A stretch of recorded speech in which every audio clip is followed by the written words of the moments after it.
KCR G మీరు బయటికి వస్తే ఎట్లుంటుందో చూద్దాం. వెయిటింగ్ ఇక్కడ. ఎందుకంటే ప్రజలు బయటికి వస్తే ఎట్లుంటుందో చూపించిన తర్వాత ఫామ్ హౌస్కు పరిమితమైన మీరు బయటికి వస్తే ఎట్లుంటుందో చూడాలని మాకు కూడా ఉన్నది. 9 సంవత్సరాల పైచిలకు రాష్ట్రాన్ని దోచుకొని ఈరోజు బయటకు వచ్చి కాగ్ గురించి లేదంటే బడ్జెట్ గురించి ఆదాయం గురించి చెప్తున్నారు. మీరు విధ్వంసం చేసిన ఆర్థిక వ్యవస్థను గాడిలో పెట్టడానికే ఇంకా కాంగ్రెస్ ప్రభుత్వానికి సమయం పడుతున్నది.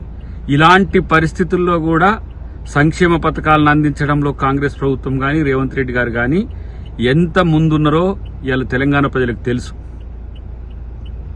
మొత్తం ఊడ్చుకు వెళ్లిన మీరు 7 లక్షల కోట్ల రూపాయల అప్పులు చేస్తే సగటున 42,000 కోట్ల రూపాయలు ఇలా మేము వడ్డీ చెల్లించాల్సి వస్తుంది మీరు చేసిన అప్పులకు. ఇంకా ఏ మొహం పెట్టుకొని మీరు బయటకు వస్తారో, ప్రజలు మిమ్మల్ని ఎట్లా చూస్తారో, ఏ విధంగా మిమ్మల్ని ప్రశ్నిస్తారో తెలుస్తుంది. 1 సంవత్సరం పాటు కనీసం నీ ముఖం కూడా తెలంగాణ ప్రజలకు చూపించడానికి కూడా మీకు మొహం రాలేదనే విషయాన్ని గుర్తుపెట్టుకోవాల్సిన అవసరం ఉంది. ఇంకా నయానో భయానో వాళ్ళనో వీళ్ళనో బతిలాడుకొని మీ పార్టీని మీ యొక్క శ్రేణుల్ని కాపాడుకునే ప్రయత్నం చేస్తున్నారు. ఎన్ని కేసులు మీ మీద ఉన్నాయో, ఎన్ని కేసులు మీ కుటుంబం మీద ఉన్నాయో, బీజేపీ మీకు ఎట్లా సహకరిస్తుందో, బీజేపీ ఆటలో కీలుబొమ్మగా మీరు ఎట్లా మారినరో అంతా తెలుసు. ఈరోజు నేనంటున్నా, తెలంగాణ సమాజానికి ద్రోహం చేసి భారతీయ జనతా పార్టీ ముసుగులో భారత్ రాష్ట్ర సమితి అని పెట్టుకొని మళ్ళా తెలంగాణ అని తెలంగాణ సెంటిమెంట్ రగిలిస్తే మిమ్మల్ని ప్రజలు ఎట్లా స్వీకరిస్తారో చూద్దాం. దీనికోసమే మేము కూడా చూస్తున్నాం.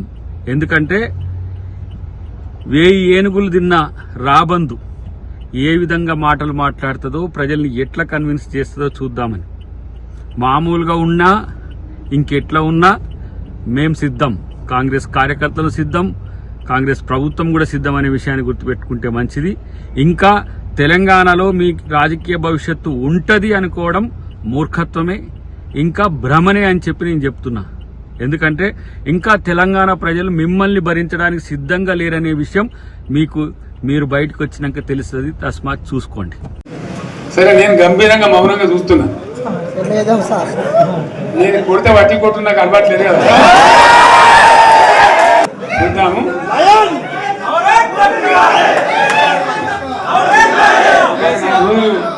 కానీ అన్నట్టుగా నేను చూస్తా ఉన్నా. కానీ మనోళ్ళందరూ కూడా ప్రతిపాదిస్తున్నారు ఏంటంటే, 1 సంవత్సరం జరిగిపోయింది, సంగమేశ్వర ఆన్నే పన్నది, బసవేశ్వర ఆన్నే పన్నది, పాలమూరు ఉత్పత్తుల పథకం ఆన్నే పన్నది, కాళేశ్వరం అట్లా ఎండబెడుతున్నారు. ఇవన్నీ అన్యాయాలనే. కాబట్టి ఫిబ్రవరి నెలాఖరులో ఒక పెద్ద బహిరంగ సభ పెట్టాలి, ఇంకా కథ చూడాలి అని జరుగుతూ ఉంది.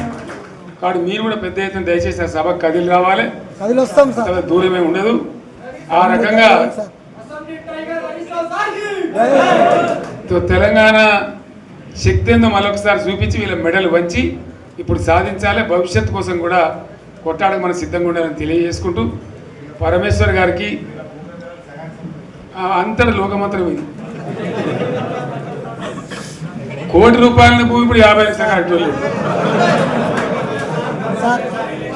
ప్రతి ఒక్కరు భూముల ధరలు పోయినాయి, మన్ను పోయినాయి, మసాలా అన్ని పోయినాయి. ఎంత మంచిగా 4 ఎకరాల రైతు నేను 4 కోట్ల ఆశాగా అనుకుంటుండే. అంత ధీమా ఉండే,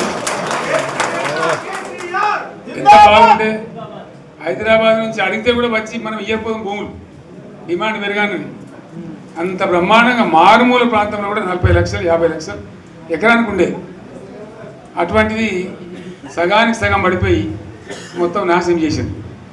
వీళ్ళు ఇట్లే వదిలిపెడితే ఇంకింత నాశనం అవుతుంది. కాబట్టి మనం కొట్లాడాల్సిందే. నేను ఇంకొక మాట మీకు చెప్తా. ఎలక్షన్లలో నేను మస్తుగా చూసిన 50 ఏళ్లలో పార్టీలకు వెళ్తే ఓడితాయి. ఇంత మాయలు ఏడాది లోపలనే కాంగ్రెస్ పార్టీ దొరికితే కొడతాం రానంత గొప్ప